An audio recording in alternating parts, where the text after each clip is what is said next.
जय हिंद दोस्तों, स्वागत है आपका अपने यूट्यूब चैनल रोजगार विद एनएस में। आज हम लोग पढ़ेंगे भारतीय संविधान की 12 अनुसूचियाँ। तो हमारी पहली अनुसूची कौन सी है? तो हम पहली अनुसूची के बारे में जान लेते हैं। पहली अनुसूची में क्या कहा गया है? इसमें राज्य और केंद्र शासित प्रदेशों के नाम और उनके क्षेत्र दिए गए हैं पहली अनुसूची में। जैसे कि 28 राज्य हैं और 8 केंद्र शासित प्रदेश हैं। दूसरी अनुसूची में क्या कहा गया है? दूसरी अनुसूची संबंधित है जो पद हैं उनके वेतन और भत्ते अन्य लाभों से, जैसे राष्ट्रपति का पद, राज्यपाल का पद, लोकसभा और राज्यसभा के अध्यक्ष और उपाध्यक्ष का पद, उच्चतम न्यायालय और उच्च न्यायालय के न्यायाधीशों का पद, नियंत्रक एवं महालेखा परीक्षक का पद। ये सभी पदों के वेतन और भत्तों से संबंधित है दूसरी अनुसूची। तीसरी अनुसूची क्या कहती है? तीसरी अनुसूची किससे संबंधित है? तीसरी अनुसूची संबंधित है शपथ से। तीसरी अनुसूची में शपथ दिया गया है, जैसे राष्ट्रपति का शपथ, उपराष्ट्रपति का शपथ, मंत्रिपरिषद के सदस्य, संसद और अन्य विधानमंडल के सदस्य, उच्चतम न्यायालय और उच्च न्यायालय के न्यायाधीशों के शपथ के बारे में दिया गया है तीसरी अनुसूची में। चौथी अनुसूची में क्या है? चौथी अनुसूची में जो है राज्यसभा में राज्य और केंद्र शासित प्रदेशों के बीच सीटों का आवंटन दिया गया है कि किस राज्य में कितनी सीटें होंगी और किस केंद्र शासित प्रदेश में कितनी सीटें होंगी। ये चौथी अनुसूची में दिया गया है। अगला है पांचवी अनुसूची, किससे संबंधित है? पांचवी अनुसूची जो है, पांचवी अनुसूची इसमें अनुसूचित जाति मतलब SC ST से संबंधित है। पांचवी अनुसूची इसमें अनुसूचित क्षेत्रों और अनुसूचित जनजातियों के प्रशासन के प्रावधान शामिल हैं। ये अनुसूची विशेष रूप से आदिवासी समुदायों के हितों की रक्षा के लिए बनाई गई है, पांचवी अनुसूची। छठी अनुसूची में क्या है? इस अनुसूची में जो है पूर्वोत्तर राज्य जैसे असम, मेघालय, त्रिपुरा और मिजोरम। तो छठी अनुसूची में है असम, मेघालय, त्रिपुरा और मिजोरम, ये पूर्वोत्तर राज्य हैं। यहाँ के जनजातीय क्षेत्रों का प्रशासन शामिल है। और कहा गया छठी अनुसूची में है कि इसमें स्वायत्त जिला परिषदों और क्षेत्रीय परिषदों की स्थापना का प्रावधान है। सातवीं अनुसूची किससे संबंधित है? इस अनुसूची में 3 अनुसूचियां दी गई हैं। पहली अनुसूची क्या है? पहली अनुसूची है सातवीं अनुसूची की, पहली है संघ सूची। पहली संघ सूची, इसमें क्या कहा गया है कि इस संघ सूची में जो है कितने विषय हैं? 100 विषय थे, अब कितने विषय हैं? 97 विषय हैं। संघ सूची पर कानून बनाने का अधिकार किसे है? केंद्र सरकार को है कानून बनाने का अधिकार। कौन कौन से संघ सूची के अंतर्गत आते हैं? तो कुछ उदाहरण देख लेते हैं, जैसे रक्षा, विदेश मामले, परमाणु ऊर्जा, रेलवे, बैंकिंग, संचार, नागरिक उड्डयन आदि। ये किसके अंतर्गत आते हैं? संघ सूची के अंतर्गत आते हैं। अगली सूची है राज्य सूची। राज्य सूची में कितने विषय थे? 66 विषय थे। अब कितने विषय हैं? 61 विषय हैं। इनमें विषय आते हैं, इन पर केवल राज्य सरकार ही कानून बना सकती है। तो केंद्र राज्य सूची पर राज्य सरकार कानून बनाती है, संघ सूची पर केंद्र सरकार कानून बनाती है। उदाहरण के रूप में देख लेते हैं कौन कौन से राज्य सरकार के राज्य सूची के अंतर्गत आते हैं। जैसे पुलिस हो गया, सार्वजनिक स्वास्थ्य हो गया, कृषि, जेल, बिजली, शराब, राज्य परिवहन आदि। ये राज्य सूची के विषय हैं। अगली है समवर्ती सूची। समवर्ती सूची में कुल कितने विषय थे? 47 विषय थे। वर्तमान में कितने विषय हैं? 52 विषय हैं। इस विषय पर जो समवर्ती सूची पर, इनमें राज्य सरकार और केंद्र सरकार दोनों ही कानून बनाती हैं। तो राज्य सूची, समवर्ती सूची के विषय हैं जैसे शिक्षा, वन संरक्षण, आर्थिक और सामाजिक नियोजन, श्रम कानून, विवाह, दिवालियापन आदि। ये समवर्ती सूची के विषय हैं। समवर्ती सूची के विषय हैं कौन से? वो 5 भाग हैं। संविधान संशोधन 1976 के तहत 5 विषयों को समवर्ती सूची में जोड़ा गया। जो 5 विषय जोड़े गए, ये किस सूची से निकाल कर समवर्ती सूची में जोड़े गए? ये राज्य सूची से निकाल कर समवर्ती सूची में जोड़े गए हैं। ये 5 विषय कौन कौन से थे? किस संशोधन के तहत? तो 42वें संविधान संशोधन 1976 के तहत समवर्ती सूची में डाले गए हैं। वो 5 विषय कौन कौन से थे? पहला है शिक्षा, दूसरा है वन, तीसरा भारतीय दंड संहिता से संबंधित कानून, चौथा है वजन और माप और पांचवा है प्राकृतिक आपदा प्रबंधन। ये 5 विषय हैं जो राज्य सूची से निकालकर समवर्ती सूची में डाले गए हैं। अब इन पांचों विषयों पर केंद्र सरकार और राज्य सरकार दोनों ही कानून बना सकते हैं। अगला है समवर्ती सूची मतलब जोड़ने का कारण क्या था? ये 5 विषयों को जोड़ने का क्या कारण था कि समवर्ती सूची में जोड़ा जाए? तो इसमें केंद्र और राज्य दोनों को इन विषयों पर कानून बनाने का अधिकार मिल गया। शिक्षा को समवर्ती सूची में लाने से राष्ट्रीय शिक्षा नीति को प्रभावी ढंग से लागू करना संभव हुआ। वन और पर्यावरण संरक्षण को केंद्र सरकार द्वारा भी नियंत्रित करने की जरूरत महसूस हुई। आपातकाल 1975-1970 के दौरान केंद्र सरकार को अधिक शक्तिशाली बनाने के लिए ये संशोधन किया गया था। तो याद रखना, समवर्ती सूची के जो 5 विषय डाले गए हैं उनमें केंद्र सरकार, राज्य सरकार अब दोनों कानून बना सकती है। अगला है इस संशोधन के कारण केंद्र और राज्य सरकार दोनों इन विषयों पर क्या होंगे, कानून बना सकते हैं। लेकिन यदि किसी राज्य का कानून केंद्र के कानून के विपरीत होता है, यदि कोई राज्य सरकार ऐसा कानून बनाती है जो केंद्र सरकार के विपरीत हो, उनके कानूनों के विपरीत हो, तो केंद्र सरकार का कानून ही प्रभावी माना जाएगा, राज्य सरकार का नहीं। 8वीं अनुसूची में क्या कहा गया है, 8वीं अनुसूची में, इस अनुसूची में जो है संविधान द्वारा मान्यता प्राप्त कितनी 22 भाषाएं शामिल की गई हैं। वो 22 भाषाएं कौन सी हैं? असमिया पहली भाषा है, असमिया, बंगाली, गुजराती, हिंदी, कन्नड़, कश्मीरी, कोंकणी, मलयालम, मणिपुरी, मराठी, नेपाली, उड़िया, पंजाबी, संस्कृत, सिंधी, तमिल, तेलुगु, उर्दू, बोडो, संथाली, मैथिली, डोगरी। ये 22 भाषाएं हैं जो 8वीं अनुसूची में शामिल हैं। ये 22 भाषाएं 8वीं अनुसूची में शामिल हैं। 9वीं अनुसूची में क्या है? 9वीं अनुसूची में, 9वीं अनुसूची इसमें जो है, इसमें वो कानून आते हैं जो न्यायिक समीक्षा से बचाने के लिए शामिल किए गए हैं 9वीं अनुसूची में। 9वीं अनुसूची में भूमि सुधार कानून और कुछ अन्य शामिल किए गए हैं। तो भूमि सुधार से संबंधित कौन सी अनुसूची है? तो 9वीं अनुसूची है। प्रारंभ में इसमें कितने कानून थे? 13 कानून थे। अब कितने हैं? अब 200 से अधिक कानून जोड़े जा चुके हैं 9वीं अनुसूची में। 10वीं अनुसूची के बारे में पढ़ लेते हैं। 10वीं अनुसूची, 10वीं अनुसूची में दल बदल के बारे में बताया गया है। 10वीं अनुसूची कहती है दल बदल विरोधी कानून के प्रावधान दिए गए हैं। जैसे अगर कोई सांसद या विधायक अपनी पार्टी बदलता है तो उसे अयोग्य ठहराया जा सकता है। तो दल बदल किस में है? 10वीं अनुसूची में है। अगली है 11वीं अनुसूची। 11वीं अनुसूची किससे संबंधित है?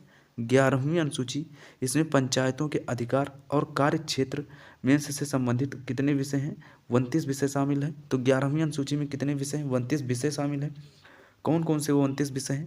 पहला कृषि है, दूसरा भूमि सुधार, तीसरा लघु सिंचाई, चौथा पशुपालन, पांचवा मत्स्य पालन, छठा खाद्य और ग्रामोद्योग, सातवां ग्रामीण आवास, आठवीं है पेयजल, 9वीं गरीबी उन्मूलन कार्यक्रम। ये विषय हैं। 10वां विषय प्राथमिक शिक्षा, 11वां स्वास्थ्य और स्वच्छता, 12वां परिवार कल्याण, 13 नंबर पर है महिलाओं और बच्चों का विकास, 14 सामाजिक कल्याण, 15 कमजोर वर्गों की सुरक्षा, 16 ऊर्जा स्रोत, 17 गैर पारंपरिक ऊर्जा स्रोत, 18 ग्रामीण सड़कों पुलों आदि का निर्माण, 19 से ग्रामीण उद्योग, 20 से खाद्य सुरक्षा, 21 से ग्रामीण बाजार, 22 से डेयरी विकास, 23 से छोटे जलाशय, 24 तकनीकी प्रशिक्षण, 25 लाइब्रेरी, 26 है सांस्कृतिक गतिविधियाँ, 27 है ग्रामीण पर्यटन, 28 है प्राकृतिक आपदा प्रबंधन और 29वां विषय है जनसंख्या नियंत्रण। ये 29 विषय हैं जो 11वीं अनुसूची में शामिल हैं। अगला है 12वीं अनुसूची। 12वीं अनुसूची में जो है नगर पालिकाओं के अधिकार और कार्य क्षेत्र से संबंधित 18 विषय शामिल किए गए हैं। तो 12वीं अनुसूची किससे संबंधित है? कार्यपालिका से संबंधित है। 12वीं अनुसूची में कितने विषय हैं? 18 विषय हैं। 12वीं अनुसूची में कितने विषय? 18 विषय। किससे संबंधित है? नगर पालिका से संबंधित है। तो 12वीं अनुसूची के वो 8 विषय देख लेते हैं। पहला है शहरी योजना, दूसरा भूमि उपयोग, तीसरा आवास और झुग्गी सुधार, चौथा आर्थिक और सामाजिक विकास, 5वां सड़कों और पुलों का निर्माण, छठा सार्वजनिक स्वास्थ्य, 7वां अग्निशमन सेवाएं, 8वीं है शहरी वानिकी और पर्यावरण संरक्षण, 9वीं गरीबी उन्मूलन, 10वीं पेयजल आपूर्ति, 11 सीवेज और ठोस अपशिष्ट प्रबंधन, 12वां शहरी परिवहन, 13 बिजली आपूर्ति, 14 शहरी गरीबी उन्मूलन, 15 बाजार और व्यापार नियमन, 16 जन्म और मृत्यु पंजीकरण, 7वां सार्वजनिक सुविधाएं, 8वां सांस्कृतिक और शैक्षिक कार्य। ये 18 विषय हैं जो 12वीं अनुसूची में है। तो 12वीं अनुसूची संबंधित किससे है? नगर पालिका से संबंधित है। अगली है संविधान में कुल अनुसूचियाँ अब कितनी हो गई हैं? पहले कितनी थी? 8 थी। अब कितनी है? अब 12 अनुसूचियाँ हैं। तो भारतीय संविधान में मूल रूप से 8 अनुसूचियाँ थी, लेकिन बाद में संशोधनों के माध्यम से नई अनुसूचियाँ जोड़ी गई हैं। अब वो जो बाद में अनुसूचियाँ जोड़ी गई हैं 8 से, मतलब 9, 10, 11, 12 4 सूची जोड़ी गई। पहले 8 थी, अब 12, तो 8, 4, 12, 4 जोड़ी गई हैं। तो कौन कौन सी जोड़ी गई हैं? तो हमारी 8 थी, तो अब 9वीं अनुसूची जोड़ी गई है। तो 9वीं अनुसूची किस संशोधन द्वारा जोड़ी गई थी?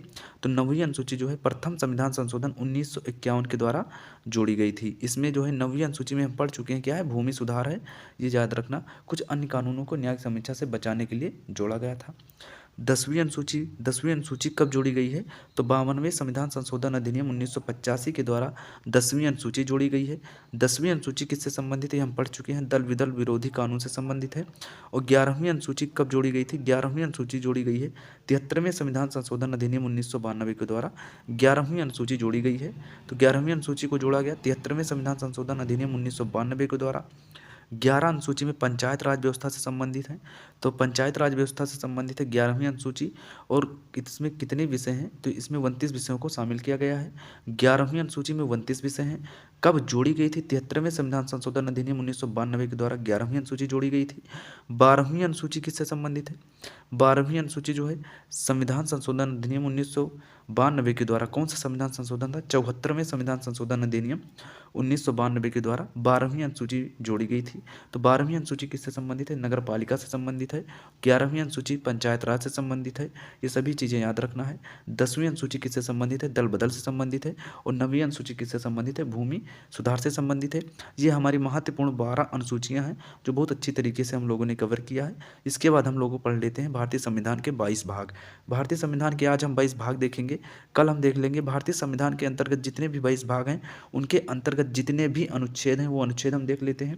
तो अनुच्छेद हम 1 से लेकर 465 अनुच्छेद हैं, का खा गा का करके उनके भागों को करके अगर हम जोड़ें तो 465 अनुच्छेद बनते हैं। लेकिन मूल अनुच्छेद कितने हैं? 395 मूल अनुच्छेद हैं, लेकिन उनके भागों को जोड़ेंगे तो 465 अनुच्छेद हो जाएंगे। तो आज हम भारतीय संविधान के 22 भाग पढ़ लेते हैं। किस भाग में क्या कहा गया है और कितने अनुच्छेद हैं ये जानेंगे। कल हम पूरे अनुच्छेद पढ़ लेंगे 1 से लेकर 465 अनुच्छेद तक। तो हमारा पहला है भाग 1 में क्या कहा गया है? संघ और उसका राज्य क्षेत्र। भाग 1 संबंधित है संघ और उसके राज्य क्षेत्र से। तो संघ और उसके राज्य क्षेत्र कब से कितने अनुच्छेदों में है? 1 से लेकर अनुच्छेद 4 तक है। दूसरा भाग किससे संबंधित है? नागरिकता से संबंधित है। दूसरे भाग में क्या है? नागरिकता है। तो भाग 2 में नागरिकता है। किस अनुच्छेद से किस अनुच्छेद तक है नागरिकता? तो 5 से लेकर 11 तक अनुच्छेद में नागरिकता बताया गया है। अगला भाग है भाग 3। भाग 3 किससे संबंधित है? मौलिक अधिकार है। भाग 3 में क्या है? मौलिक अधिकार है। अनुच्छेद पूछ ले तो 12 से 35 तक भाग 3 में ये मौलिक अधिकार है। अनुच्छेद 12 से 35 तक मौलिक अधिकार दिए गए हैं। अगला है भाग 4 किससे संबंधित है? भाग 4 है राज्य के नीति निर्देशक तत्वों से संबंधित है। भाग 4 राज्य के नीति निर्देशक तत्वों से संबंधित है। भाग 4 और अनुच्छेद कब से कब तक है इनमें? अनुच्छेद 36 से लेकर 51 तक अनुच्छेद है। भाग 5 किससे संबंधित है? भाग 5 में है संघ में कितने अनुच्छेद हैं? 52 से लेकर 151 तक। भाग 5 किससे संबंधित है? भाग 5 संघ से संबंधित है। भाग 6 राज्य से संबंधित है। अनुच्छेद राज्य में कितने अनुच्छेद हैं? अनुच्छेद 152 से लेकर 237 तक है। भाग 7 क्या किया गया है? निरस्त कर दिया गया है। तो किस संशोधन के द्वारा भाग 7 को हटाया गया था? तो 7वें संविधान संशोधन अधिनियम 1956 के द्वारा 7वें भाग को हटा दिया गया था, पूरी तरह से हटा दिया गया था। भारत में राज्य और केंद्र शासित प्रदेशों की नई संरचना बनाई गई है। राज्यों का पुनर्गठन भाषा के आधार पर किया गया। तो ये भाग 7 को क्या किया गया? हटा दिया गया है। अगला है भाग 8। भाग 8 में क्या है? संघीय क्षेत्र है। भाग 8 में संघीय क्षेत्र है। अनुच्छेद 239 से लेकर 242 तक है। भाग 9 में क्या है? पंचायत है। भाग 9 में पंचायत है। अनुच्छेद 243 से 243 ओ तक ये पंचायत से संबंधित अनुच्छेद है। भाग 9 ए में क्या है? मतलब 9 का में या 9 ए में क्या है? नगर पालिकाएँ हैं। भाग 9 में नगर पालिकाएँ हैं। अनुच्छेद 243 बी से लेकर 243 जेड जी तक। अगला है 9 बी। 9 बी में क्या है? सहकारी समितियां हैं। तो भाग 9 ए में क्या है? भाग 9 ए में है सहकारी समितियां। भाग 9 बी में है भाग 9 ए में है नगरपालिका। भाग 9 बी में है सहकारी समितियां। तो 9 के कितने भाग होते हैं? 2 भाग होते हैं। तो पहला भाग 9 में पूछे तो मूल 9 भाग 9 में कितने क्या है? पंचायत है। और भाग 9 ए में क्या है? नगरपालिकाएं हैं। और भाग 9 बी में क्या है? सहकारी समितियां हैं। तो सबसे पहले याद रखना कि भाग 9 ए में ये मूल भाग है। तो भाग 9 में क्या है? पंचायत है। भाग 9 बी में क्या है? नगरपालिका है। भाग 9 ए में है। भाग 9 ए नगरपालिका से संबंधित है। भाग 9 बी सहकारी समितियां से संबंधित है। तो भाग 9 बी सहकारी समितियां से संबंधित है। तो अनुच्छेद देख लेते हैं। अनुच्छेद 243 जेड एच से लेकर 243 जेड टी तक है। अगला है भाग 10 में क्या है? अनुसूचित जाति और जनजाति से। अनुसूचित जनजाति से तो अनुच्छेद 244 से 244 ए तक है। भाग 11 में क्या है? भाग 11 संबंधित है संघ और राज्यों के बीच संबंध से। भाग 11 संघ और राज्यों के बीच संबंध से संबंधित है। अनुच्छेद 245 से 263 तक। भाग 12 में क्या है? वित्त संपत्ति अनुबंध और वाद है। भाग 12 में वित्त संपत्ति अनुबंध और वाद है। अनुच्छेद 264 से 300 ए तक। भाग 13 में क्या है? भारत में व्यापार वाणिज्य और संपत्ति से संबंधित है। भाग 13 अनुच्छेद 301 से लेकर 307 तक। भाग 14 में क्या है? सेवाएं हैं। अनुच्छेद 308 से लेकर 323 तक सेवाओं से संबंधित अनुच्छेद हैं। अगला है 14 ई में क्या कहा गया है, न्यायाधिकरण। न्यायाधिकरण किस भाग में है, न्यायाधिकरण है भाग 14 ई में है। तो अनुच्छेद 223 ए से लेकर 323 बी तक, तो अनुच्छेद 323 ए से लेकर 323 बी तक है न्यायाधिकरण, जो 14 ई में है। भाग 15 में क्या है, निर्वाचन है। भाग 15 में निर्वाचन है, अनुच्छेद 324 से लेकर 329 ए तक।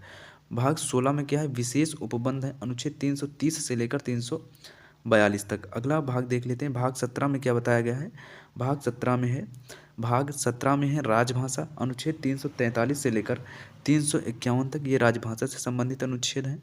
अगला है भाग 18 में क्या बताया गया, आपात उपबंध से संबंधित है। भाग 18 आपात उपबंध से संबंधित है, अनुच्छेद 352 से लेकर 360 तक है। भाग 19 किससे संबंधित है, विविध से संबंधित है, अनुच्छेद 361 से लेकर 367 तक। अगला है भाग 20। भाग 20 किससे संबंधित है, तो भाग 20 से संबंधित है संविधान में संशोधन, अनुच्छेद 368 से। अगला है भाग 21 किससे संबंधित है, अस्थायी संक्रमणकालीन और विशेष उपबंध, अनुच्छेद 369 से लेकर 392 तक। अगला है भाग 22 किससे संबंधित है, तो भाग 22 अपना लास्ट भाग है, संविधान के प्रारंभ और संक्षिप्त नाम से संबंधित है, अनुच्छेद 393 से 395 तक, ये भाग 22 में बताए गए हैं। ये हमारे सभी 22 भाग थे जो हमने बहुत अच्छी तरीके से कंप्लीट किए। 12 अनुसूचियों को देखा, 22 भागों को देखा। अब हम कल इनके अंतर्गत जितने भी अनुच्छेद वो कल देखेंगे। वीडियो पसंद आया हो तो चैनल को सब्सक्राइब कर लें, कमेंट करें और लाइक करें और कमेंट में ज़रूर बताएं कि आपको वीडियो कैसा लगा। थैंक यू दोस्तों।